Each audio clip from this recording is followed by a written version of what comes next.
Hi, welcome back to my channel. I do what I love.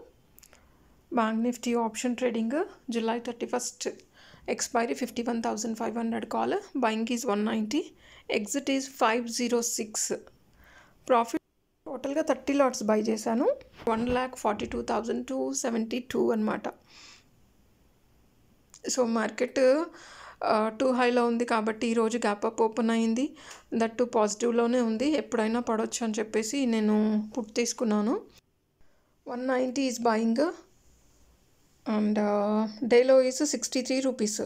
So నాకు market idea ఉంది కాబట్టి downfall అవుతుందని అందుకే హోల్డ్ చేశాను స్టాప్ లాస్ వేయకుండా.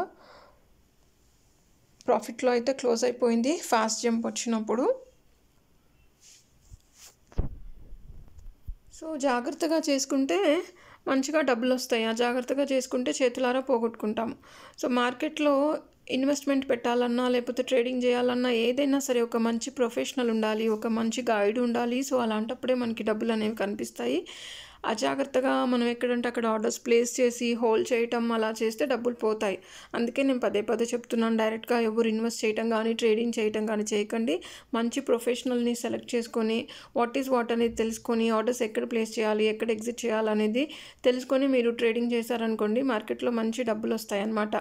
డబ్బులు సంపాదించడానికి వేరే బిజినెస్ల కన్నా స్టాక్ మార్కెట్ చాలా మంచి ప్లాట్ఫామ్ అన్నమాట.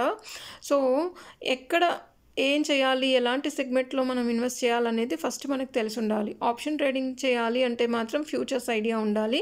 ఫ్యూచర్స్ ఐడియా లేకపోతే ఆప్షన్ ట్రేడింగ్ అనేది చేయకూడదు. అండ్ ట్రేడింగ్ చేసేటప్పుడు stop loss is must and should ఉండాలన్నమాట.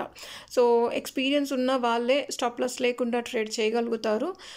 ఈవెన్ ఎక్స్పీరియన్స్ ఉన్న వాళ్ళకు కూడా అప్పుడప్పుడు స్టాప్ లాస్లు మిస్ అయిపోతూ ఉంటాయి, ట్రిగర్ అయిపోతూ ఉంటాయి.